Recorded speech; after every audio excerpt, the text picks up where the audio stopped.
The Big Picture, an official television report of the United States Army, produced for the armed forces and the American people. Now, to show you part of the big picture, here is Master Sergeant Stuart Quaid. Throughout history, nations have sought through treaties and alliances with other nations to maintain their security and remain free from attack. But not until the 20th century did the concept of national security become worldwide in its scope. World Wars I and II and the Korean conflict proved beyond any doubt that when one free nation anywhere is threatened by aggression, the safety of all free nations is ultimately at stake. Today, the United States, keenly aware of its strategic role as a leader in the free world, has allied itself with other nations, dedicated to the preservation of peace and the welfare of mankind. Our big picture cameras today focus on one of the most important of these alliances. As our guest narrator, the distinguished news analyst Edward R. Murrow tells the story behind NATO, the North Atlantic Treaty Organization. This is the Palais de Chaillot in Paris, headquarters of the North Atlantic Treaty Organization. To this building come ministers from 15 nations of the Atlantic community.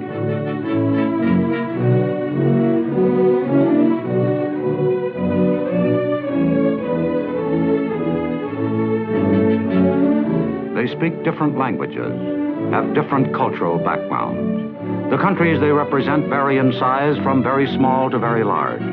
But here, all distinctions fade. All the languages become one, the language of hope.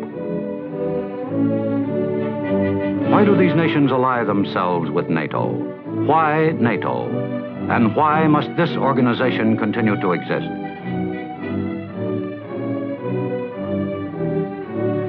Let's go back to the beginning of the story.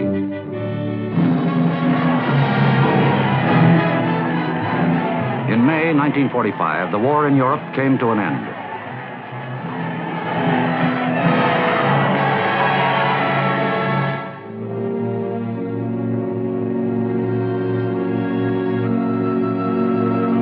This had been the price of Europe's unpreparedness.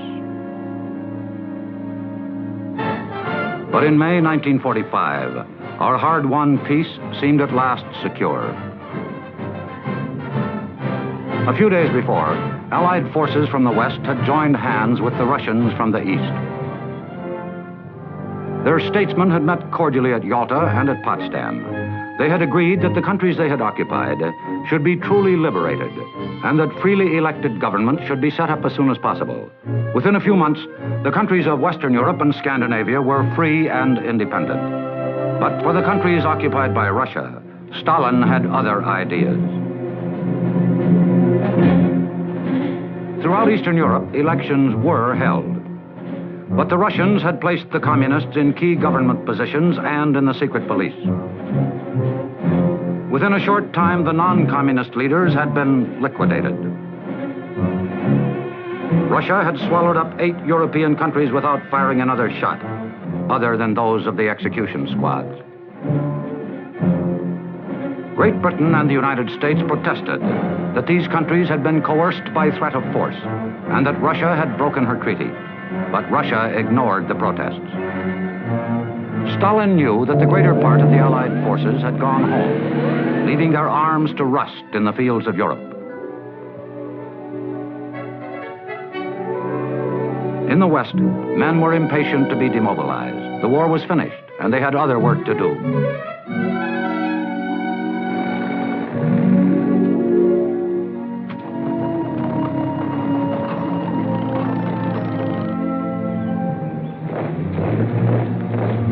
But the Russians had not demobilized. They retained overwhelmingly the largest force in Europe.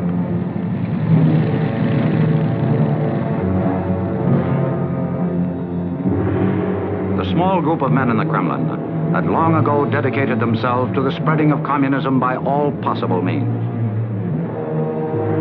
They knew that an army can be used not only to fight wars, it can be used to intimidate. To the south lay 2 more possible victims, Greece and Turkey. In March 1946, the Russians denounced their treaty with Turkey. They offered to renew it if the Turks would give up part of their territory and allow the Russians to establish bases controlling the Bosphorus and the Dardanelles. The Turks refused. In Greece, the communists had already started civil war. Russia was sending arms to them through the neighboring satellite states to bring bitterness, despair, and death to the Greek people.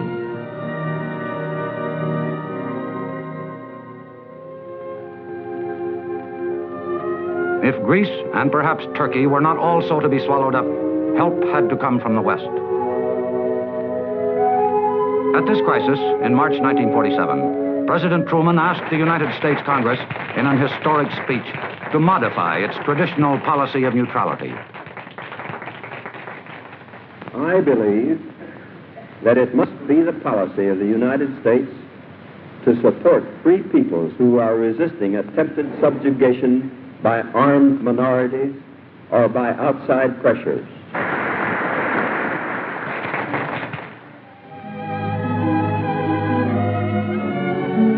Only Czechoslovakia, of the countries behind the Iron Curtain, had thus far preserved some independence.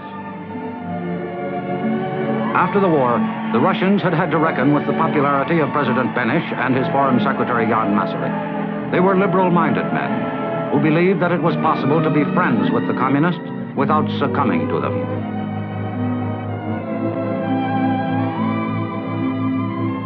But to the communists, gentleness is weakness. And a country prepared to compromise is a weak country. The machinery for taking over countries had now been perfected. The coup in Czechoslovakia was swifter and more efficient than ever before. Within a week, all opposition was suppressed. There was another victory to celebrate, another victory over freedom.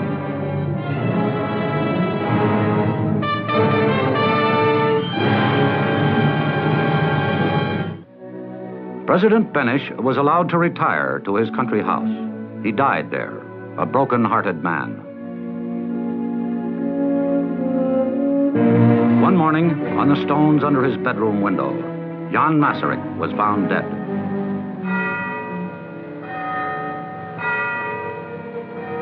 Truth had ceased to come out of Czechoslovakia.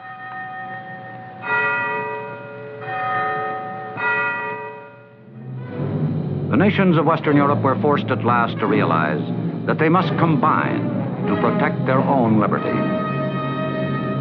3 weeks after the fall of Czechoslovakia in March 1948, the Brussels Treaty was signed by Great Britain, France, Belgium, Luxembourg, and the Netherlands. These 5 countries pledged themselves to help each other in case of attack. But Western Union, as it was called, was not strong enough to deter the men of the Kremlin from their policy of aggression. In August, Russia decided, on a trumped-up excuse, to cut off the Allied sectors of Berlin from the West.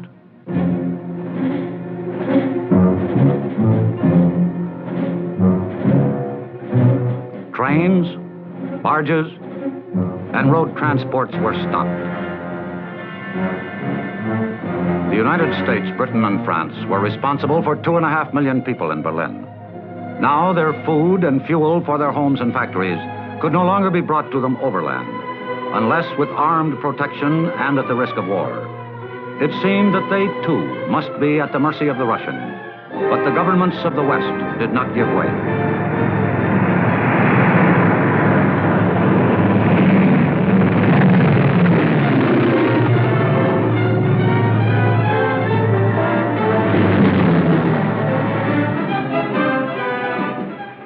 The life of Western Berlin was maintained by air on a scale never before contemplated in history.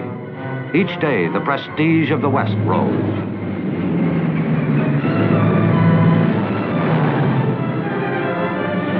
After 9 anxious months, the Russians lifted the blockade. The policy of standing firm had been vindicated.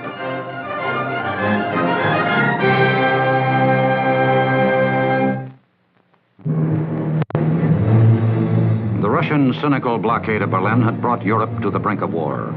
It was at last clear that only a strong defensive alliance could deter them from further adventures. On 4 April 1949, the North Atlantic Treaty was signed by Norway, Denmark, the Netherlands, Belgium, Luxembourg, France, Italy, Portugal, the United Kingdom, Iceland, Canada, and the United States.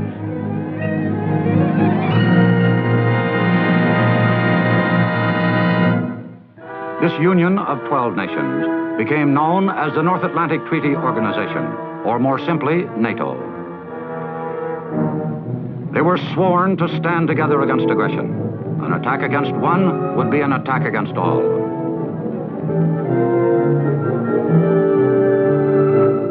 Although the treaty was carefully designed to keep within the letter and spirit of the United Nations Charter, Soviet Russia claimed that it was an attempt at world domination. But while still accusing NATO nations of intended aggression, they themselves, frustrated in Europe, turned to the Far East, to Korea.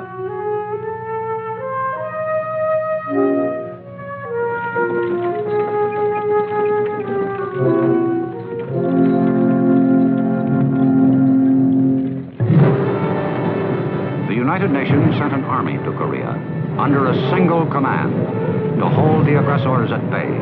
It was almost too late. The lesson for Europe was clear.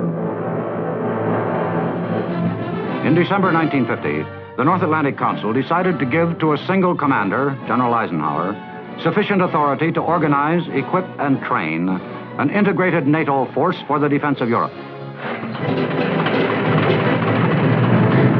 The task before him was unprecedented. Though each of the NATO countries would see to the supply and support of its own national forces, the Supreme Commander would be responsible for their coordination into a single international force, a power and a responsibility unique in time of peace.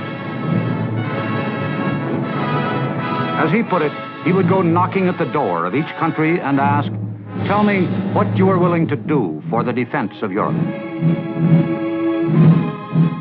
His first call was France, where his new headquarters would be situated. He must first discover whether it was militarily possible for Europe, with her strong individual national traditions, to raise a sufficient force to defend them collectively. On 9 January, General Eisenhower left Paris for Belgium. 12 nations, with 8 different languages and 12 different traditions and ways of life. Of each of them, he could ask similar questions. 10 January, the Netherlands. You were hard hit by the war. What can you now do for NATO? 11 January, Denmark. For many years, you have maintained a traditional neutrality. How many divisions are you prepared to train?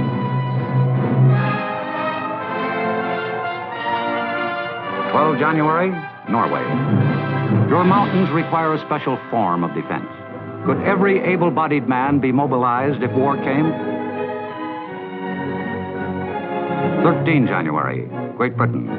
You have Commonwealth commitments throughout the world. But what forces can you contribute for the defense of Europe? 16 January, Portugal. From your strategic position on the Atlantic seaboard, what help can you give NATO?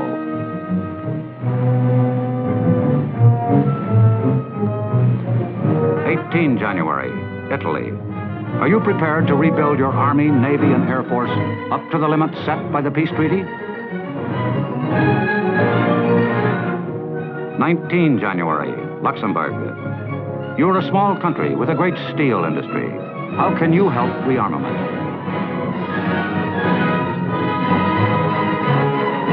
24 January, Iceland. We know that you have no armed forces, but what contribution can you make for the common defense of the West? 26 January, Canada. Europe is grateful for the arms you are already supplying. What forces are you prepared to send across the Atlantic? In Paris, a hotel had been hastily found as a temporary home for the new Supreme Headquarters Allied Powers Europe, SHAPE. There, General Gunther was already at work. An international staff of officers had to be assembled and a plan prepared for the defense of Europe. The task was immense. time, SHAPE had at its disposal only about 1,800 aircraft, 15 airfields, most of which could not handle jets, and 14 ill-equipped divisions. Against these forces, Russia was known to have at least 175 divisions under arms and 20,000 planes. General Eisenhower, when he arrived, asked one of his advisors what the Russians needed to march to the Channel. General, he answered, all they need is shoes. So much for the beginning. Yet, in spite of the urgency, when General Eisenhower and his staff sat to plan, they planned for a long haul, for they realized that if democracy were not to destroy itself by its very efforts for defense, the build-up had to take time. All the plans of the military would come to naught without the overall long-term planning of the civilians, the representatives of the NATO nations, and NATO's permanent staff. The future strength of the alliance depended entirely upon what the peoples of its member nations could afford to give, and give of their own free will. It meant hard work, sacrifices, and above all, give and take. The difficulties were innumerable, complex, and often seemed impossible. But with the months came results. One by one, the myriad problems of armaments, logistics, and supply were overcome. From Britain, Canada, and the United States arrived divisions to augment the growing forces of the continent itself. The sorely needed airfields and the pipelines to supply them turned from mere blueprints into fact. Soon, for SHAPE, its temporary hotel home gave way to a new headquarters, where officers and men of the NATO nations worked together smoothly, regardless of differences of language, temperament, and rates of pay. Soon, to the 12 flags of the founding nations, more were added. Greece,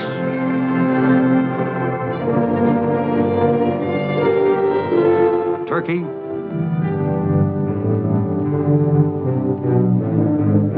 and in May 1955, the Federal Republic of Western Germany. New allies that brought new strength to NATO. As time passed, servants for the alliance came and went, handing on, taking over. The long haul was punctuated with welcomes and farewells. Eisenhower to Ridgway, Ridgway to Gunther, Gunther to Norstadt. But because an ideal is stronger than any individual, though the faces changed, the work drove on. It was in the field that results counted, and it was in the field that they were realized. At each successive meeting, the ministers of the NATO nations could report further progress and a steadily growing unity within the alliance. Thanks to the cooperation of 15 nations, what had once been merely a document with signatures was becoming the Atlantic Alliance in fact and in strength.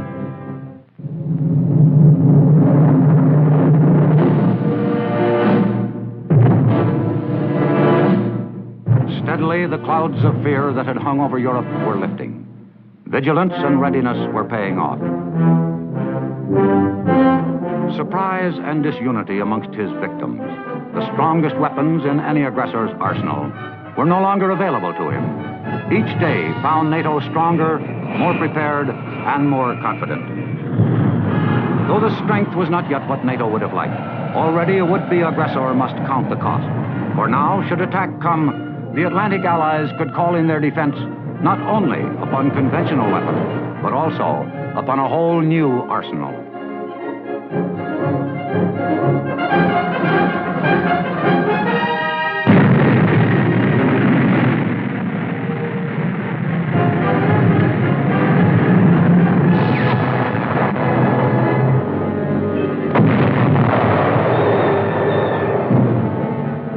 Yes, now to a would-be aggressor, the cost loomed large indeed.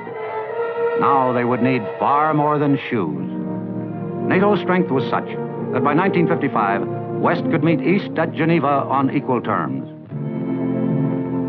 Though any promise of real relief was soon to be dashed.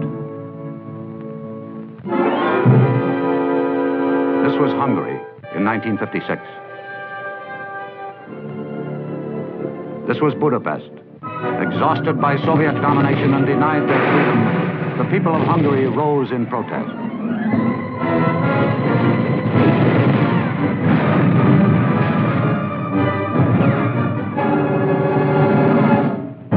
But without allies, heroism is not enough. This could be us. This is why NATO had to exist.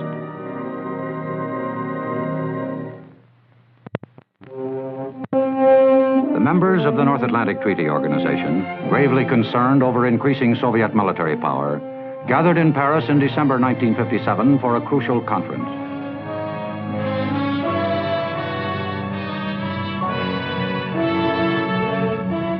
From the United States came President Dwight David Eisenhower, whose presence at this critical time gave the nations of Western Europe new hope. For Ike, this was a homecoming.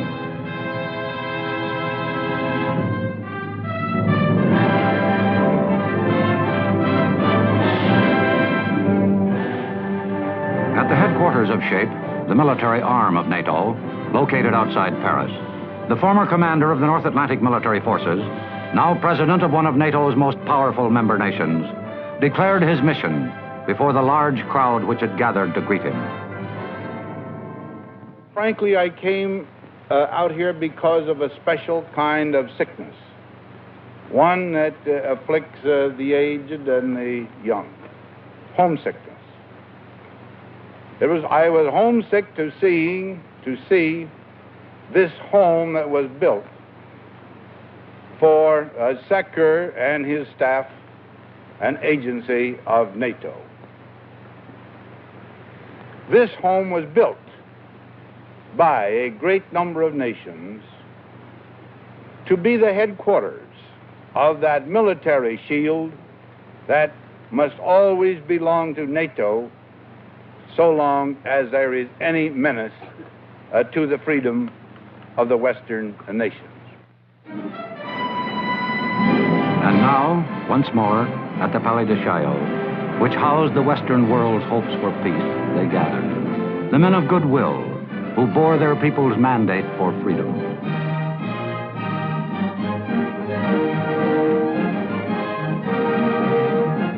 This was the first NATO meeting attended by the heads of the 15 member states. This was a summit conference calling for highest level consultation. Basically, two critical tasks had to be accomplished: to shore up NATO and to counteract an intensified Soviet propaganda offensive.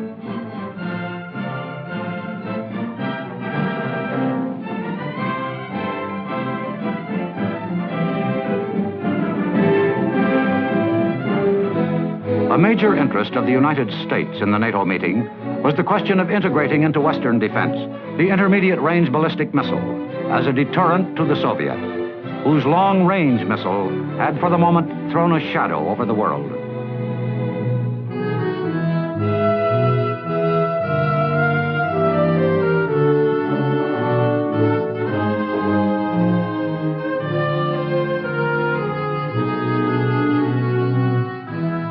The 15 heads of states attending this vital NATO meeting represented 450 million people, whose lands covered a total of almost 8 million square miles of the Earth's surface. Differences were to be expected, but on one point there was complete agreement: the core of the NATO partnership. An attack against one was an attack against all.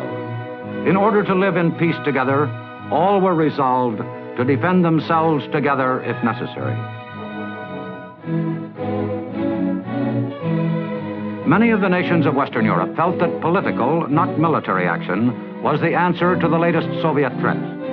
Others believed that NATO should be interested as well in broader problems and looked to the United States for support of their national positions.